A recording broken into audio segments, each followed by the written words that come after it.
Well, hello everybody. I hope you're having a wonderful day.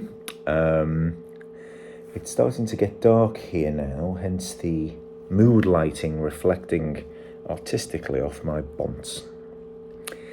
But I digress. I wanted to maintain a bit of momentum after my first video just took off unbelievably, and I got like 3 views or something. So anyway, moving on.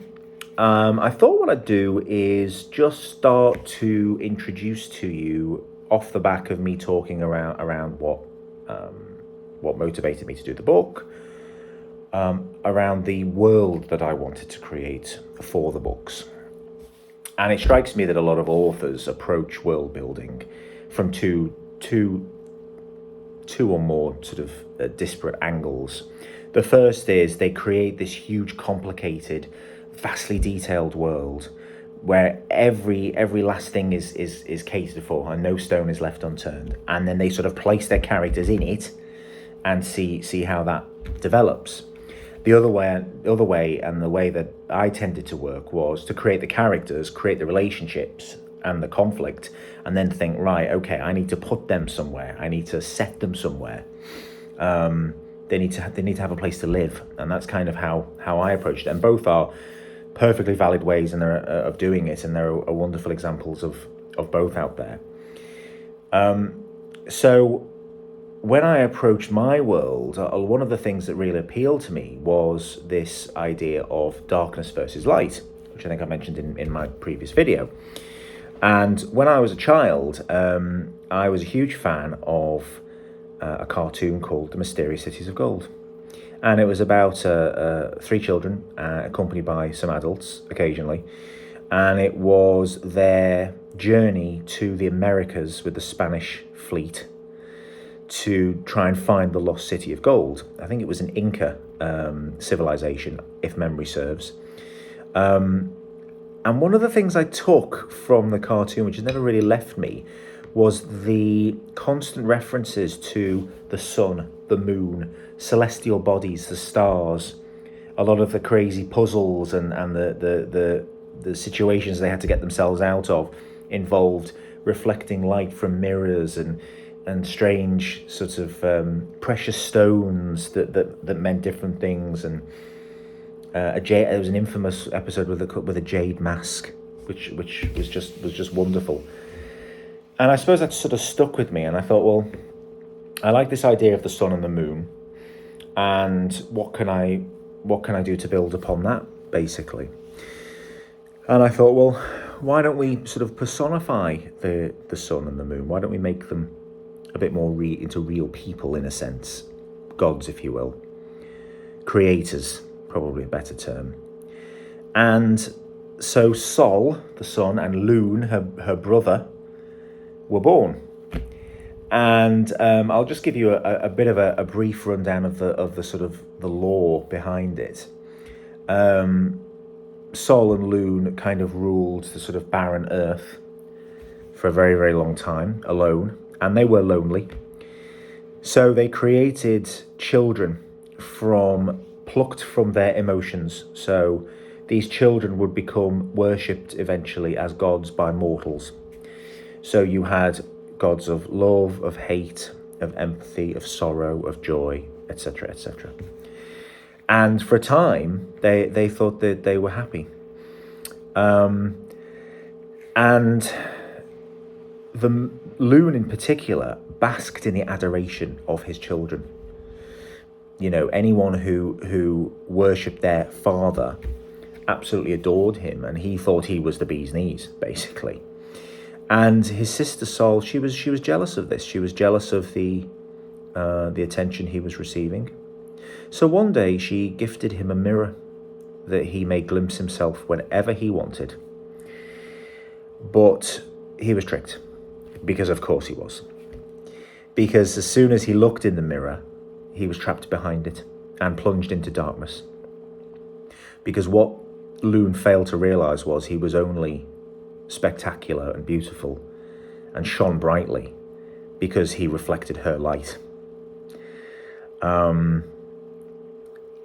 So he set about creating a world on the other side of the mirror, but without light. Nothing would grow, nothing survived. It was barren, it was rocky, it was just almost a void, basically. So when the gods saw what she had done, this created a schism, and they went to war. And the result of the war that lasted thousands and hundreds of thousands and millions of years created the violent world on which mortals were born into. The mountains, the rivers, the weather, volcanoes, earthquakes, lightning, all of that stuff, it all just, this soup of violence just gave rise to the very foundations of the planet, basically. And it accumulated in the gods who wanted to free their father, trying to smash the mirror. But they weren't powerful enough. All they succeeded in doing was shattering it. It was intact, but they basically cracked it. And when she saw what they'd done, the extent that they'd gone to, she wept because she knew she'd erred. She knew what she'd done, really. So she reached out to her brother and she made him a deal and made him an offer.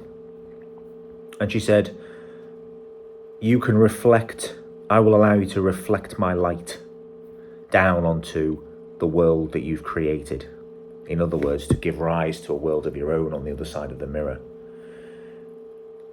But I want you to share the sky with me for half the day." Because she also knew in the back of her head that the flame that burns the brightest burns for the shortest amount of time. She needed to rest. So they struck a deal. And the cracks in the mirror for mortals, eventually, they realized they could step through them from one world, the world of darkness, a world of shadow, which became known as Umber, into the land of light, and vice versa. And these cracks became known as glimpses, so named for the reason that Sol gave her brother the mirror in the first place.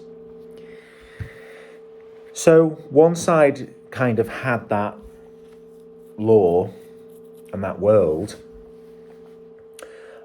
which incidentally is called Empire, with a Y, Empyre, because it's nice and pretentious, basically. That's kind of it.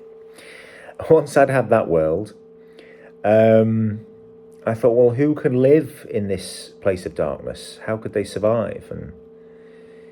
And that was perhaps a little bit more nuanced. That took a little bit more thought. I wasn't quite sure how I was going to do that. Could anyone survive in a world of darkness lit only by the moonlight? Yeah, they probably could. I think I'm going to have to introduce some magic.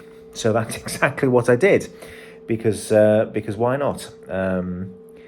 So if the sun and the moon can exist in two alternate worlds that sort of sit next to each other in the same reality, and you can step from one to the other, then surely we can have a bit of magic. I'm sure it's not going to be too much of a problem. So I created a very straightforward magic system. And I'll probably go into a bit more detail about that in another video. But I just wanted to kind of give you a flavour for the sort of world I'd created. And on the one side, you have the Land of Light, which is occupied by people who are kind of more identifiable with ourselves, with kind of your everyday people. I set it in a medieval setting because I felt somehow that magic felt like it had a more natural home in a medieval setting. I don't really know why. I'm probably just drawing on all of the other influences like Lord of the Rings and other things like that. I don't know really why I sort of did that, because there's plenty of occasions where magic can be set in the far future, and it works really, really well. But I thought I'll set it in a medieval setting, because then that gives me a little bit of scope to continue writing well into the future if I so wanted. But let's not get ahead of ourselves. I haven't even got one book out yet. So I set all of that up, and then in the world of Shadow, I thought, well, obviously D&D have those kind of dark elves in the Underdark and things like that, and I thought, well, dark. I actually quite like the term darkling. I like darkling. It's a fairly common word in literature. It's been used before, but it's quite generic. They'd probably have grey skin. I mean, they'd probably have rickets due to a lack of sunlight, but we'll gloss over that one. Probably have white hair. Anyway, and so on and so forth. And that was kind of my main motivations and how I kind of came to create those two worlds, really, and the people that live in them. So yeah, it's been an interesting journey. I think the world will continue to evolve as the books continue to evolve, but it's been very enjoyable to create. And as I've gone, I've added more details to it and added more nuances and a little bit more layers to the world, the do's and don'ts. I've introduced some laws. I've introduced some governance to it. There's a council of elders who obviously look after the Land of Light. There are warring families vie for power and control through violence and conquest in the Land of Shadow in Umber. So it's been quite interesting, again, writing that duality, because I think a lot of life is about sort of black and white, and that the truth is in the middle, is in the grey bits, and that's where the interesting stuff lies. So yeah, there we go. Just a taster. I'll probably start to talk a little bit more about characters, the magic system, things like that as we go. I've got to be very careful I don't give away spoilers, so I'll probably have to plan that out a bit more in future.